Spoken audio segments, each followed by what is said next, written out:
de tout, et c'est un des liens effectivement et des liens de l'ensemble, c'est la notion d'engagement.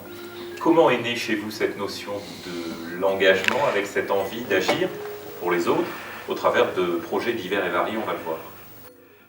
Ah mais c'est assez curieux. Bon, moi je me suis toujours intéressé à la politique là, hein. J'ai vécu les événements 68 pratiquement en direct. C'était les débuts, pas les débuts de la TV, mais je veux dire, on commençait à avoir du reportage. Et là, il y avait un bon sujet. Et puis, j'aimais beaucoup la politique, mais j'avais pas une envie évidente d'en faire. Et c'est à la faveur d'un engagement dans le mouvement associatif du quartier de Vieux-Cieux, où j'ai passé une bonne partie de ma vie, puisque j'y habite quasiment depuis 1951. Donc ça fait un bon bout de temps.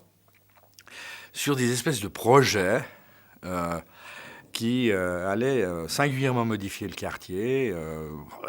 J'ai gardé les dessins parce que j'ai trouvé extraordinaire, mais on avait quasiment un échangeur au niveau de la route de Mérin, avec une espèce d'autoroute qui coupait une belle année de chaîne. Puis là, on est parti. On est parti un peu au combat, complètement désarmé. Je me suis assez rapidement rendu compte que, je veux dire, une implication avec le monde politique permettait de raccourcir les prises de décision, permettait d'éviter qu'ils se racontent des monceaux d'âneries par des gens qui ne connaissaient pas bien les problèmes. Et puis, clac, je me suis présenté au conseil municipal. Et là, c'est un engagement qui était lié à l'évidence à toute une série d'éléments qui allaient procurer, disons, du bien-être aux gens avec lesquels je vivais. Donc il y a toujours eu une symbiose. Je suis toujours resté plutôt proche de la politique du village. Et la politique municipale, pour ça, elle est remarquable, quoi. Le mot projet revient souvent au travers de votre action, qui a commencé il y a bien longtemps. C'est un mot qui vous ressemble, qui vous résume? Bah écoutez, les projets, c'est fantastique, quoi, je veux dire. Surtout si on arrive à faire en sorte qu'ils se réalisent encore quand on vit, quoi. La politique, vous l'avez dit, est plus un moyen qu'une finalité. Vous l'avez vu changer, évoluer au fil du temps, au fil des ans? Bah, au niveau de la politique que j'ai pratiquée, parce que j'ai pratiqué qu'une politique de type municipal, c'est-à-dire une type de village, c'est un moyen, quoi. C'est un moyen d'aller plus vite au niveau de la communication. Et puis, c'est quand même assez extraordinaire parce on vit des événements sur lesquels on peut avoir une influence et on les vit avec des gens qu'on côtoie tous les jours. Ce qui n'est pas le cas même sur une politique cantonale, et puis alors a fortiori sur une politique nationale, où là, on traite plutôt de sujets dont on risque pas forcément de voir les effets et surtout l'engagement qu'on a pu avoir. Vous avez besoin d'être proche du résultat final pour avoir le sentiment d'avoir un engagement utile? Alors ça, à coup sûr, moi je suis plutôt un coureur de 100 mètres qu'un coureur de marathon.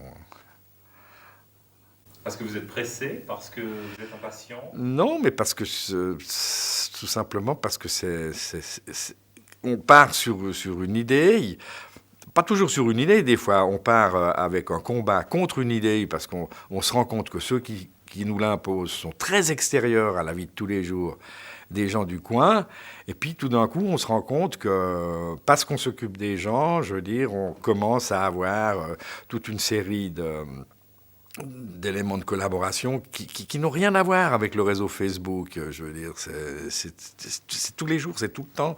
Et alors le côté peut-être un tout petit peu, qui est peut-être pas exaltant, c'est que vous rencontrez régulièrement des gens, et à partir du moment où vous avez réussi 2 ou 3 trucs, qui viennent vous dire, mais allez, maintenant il faut que tu t'occupes de ça.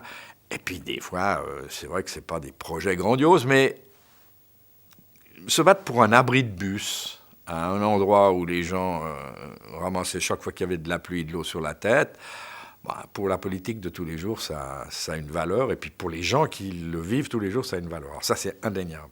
Comment vit-on quand on est comme ça au cœur de l'engagement, avec cette population que l'on s'efforce d'aider? On est en échange permanent, on écoute aussi des critiques, j'imagine. C'est une collaboration permanente. Permanente. C'est presque une coproduction de projet. Oui. assez souvent ça. Et puis de temps en temps, on peut construire quelque chose qui dépasse un tout petit peu la politique de tous les jours.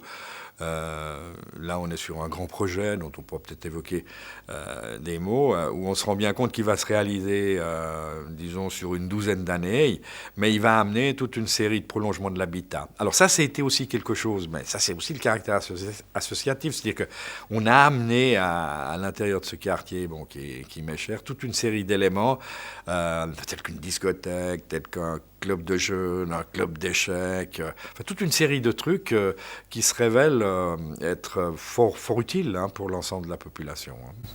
C'est l'habitat au sens large. On n'est pas que tout à dans fait, des mètres carrés de logement. Non, absolument. Ouais. Non, mais ça, c'est indispensable. Chaque fois qu'il se crée des logements, et on n'en tient pas toujours assez compte, il faut immédiatement penser à ce qui doit venir autour. Alors on pense aux écoles parce que c'est quasiment obligatoire. Et puis voilà. Et puis après, il y a tout l'environnement social, il y a tout l'accompagnement des gens. J'ai la chance d'habiter dans un quartier où la mobilité n'est pas très grande, c'est-à-dire où les gens deviennent assez âgés. Je veux dire, après, il y a un accompagnement social qui doit se réaliser au travers d'équipements qui sont plus, alors cette fois, à destination des adolescents, mais qui sont à destination de l'ensemble de la population.